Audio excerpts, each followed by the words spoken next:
ঝাড়খণ্ডে ছাত্র আন্দোলন চলছে পেপার লিক নিয়ে ঝাড়খণ্ডে ছাত্র আন্দোলন চলছে, কিন্তু সেই ছাত্রদের পাশে কেউ দাঁড়াচ্ছে না।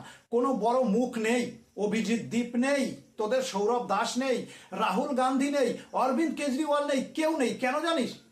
কেননা ওটা রাহুল গান্ধীর রাজ্য, ওই জন্য ওইখানে কেউ যাবে না। ওখানে প্রশ্নপত্র লিক হোক, যা হোক হয়ে যাক।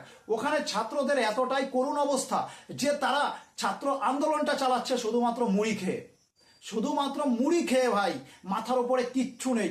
এই যে অভিজিৎ দীপ বলছিল না দিল্লিতে, যে ভাই পুলিশ দেখো কত সুন্দর টেন্ট খাটিয়ে বসে আছে, ছাত্ররা বৃষ্টিতে ভিজছে।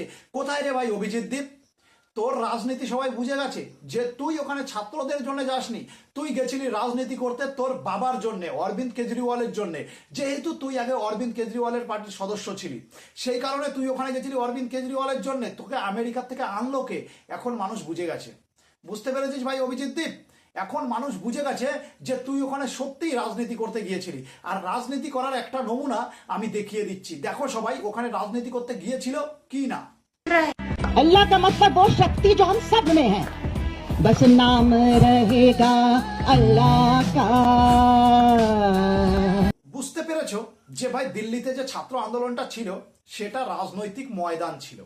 রাজনৈতিক ময়দান, ছাত্রদের মাথায় কাঁঠাল ভেঙে খেয়েছে, সবাই নিজের নিজের রুটি বানিয়ে ফেলেছে।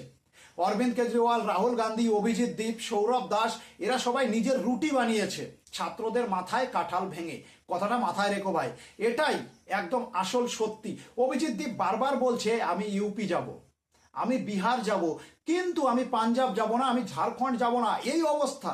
ঝাড়খণ্ডের ছাত্ররা কিভাবে আন্দোলনটা চালাচ্ছে একবার দেখো, কিভাবে চালাচ্ছে তারা। এতটা কষ্ট করছে, কিন্তু অভিজিৎ দীপের কাছে শুধু ছাত্র তারাই যারা বিজেপি শাসিত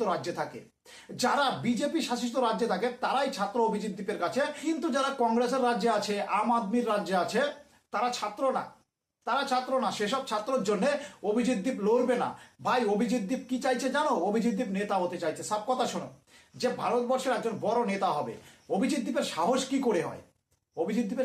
করে হয়? এই ধরনের কথাবার্তা বলার, যে নরেন্দ্র মোদী রিজাইন দিয়ে দাও, তুমি ইনফ্লুয়েন্সার হয়ে যাও। কিভাবে হয়? এই সাহসটা পায় কোত্থেকে? এত বড় সাহস একজন সাধারণ মানুষ হয়ে কোত্থেকে পায়? বুঝতে হবে ব্যাপারটা। আর এই দেখেছো তো, বলছে নাম রহেগা আল্লাহ কা। আরে ভাই, ওটা ছাত্র আন্দোলন ছিল। এই ধরনের ডায়লগ মারার কোনো প্রয়োজন নেই। আর এই ঝাড়খণ্ডের ছাত্ররা কিন্তু বলছে না যে আমরা শিক্ষামন্ত্রীর পদত্যাগ চাই, কেননা এদের মাথায় বুদ্ধি আছে। দিল্লিতে যেসব ছাত্রগুলো ছিল তাদের মাথায় বুদ্ধি ছিল না। সব কথা শোনো, এদের মাথায় বুদ্ধি আছে। এরা বারবার একটা কথাই বলছে, কারা পেপার লিক করলো, কি করে পেপার লিক হলো, আর কারা পেপারগুলো কিনলো, তাদের প্রত্যেককে ধরতে হবে, তাদের প্রত্যেককে শাস্তি দিতে হবে। এটাই এদের দাবি। যারা কিনেছে তাদেরও শাস্তি হবে, যারা পেপার লিক করেছে তাদেরও শাস্তি হবে। এটা মেন দাবি, একদম দুর্দান্ত দাবি। আমি এই দাবিটাকে সাপোর্ট করি আর সেলুট জানাই ভাই এইসব ছাত্রদের, ঝাড়খণ্ডের ছাত্রদের সেলুট জানাই যে সত্যিই মাথায় বুদ্ধি আছে। কিন্তু ভাই এই যে দিল্লির ছাত্র, এদের মাথায় বুদ্ধি ছিল না। আরে শিক্ষামন্ত্রীর কি হাত ভাই এই জায়গায়? শিক্ষামন্ত্রী কি ঘরে ঘরে গিয়ে পেপার দিয়ে এসেছে? খেয়ে কাজ নেই শিক্ষামন্ত্রীর। এই যে মালগুলো পেপার লিক করেছে নিচের থেকে, এই প্রত্যেকটাকে শাস্তি দিতে হবে। সব কথা, সেটা ঝাড়খণ্ড হোক, ভারতবর্ষের যে কোনো রাজ্য হোক, যদি শুধু পেপার লিক হয় শাস্তি তোমাদের পেতে হবে ভাই। আর যারা এই পেপারগুলো কিনবে তাদেরও শাস্তি হবে।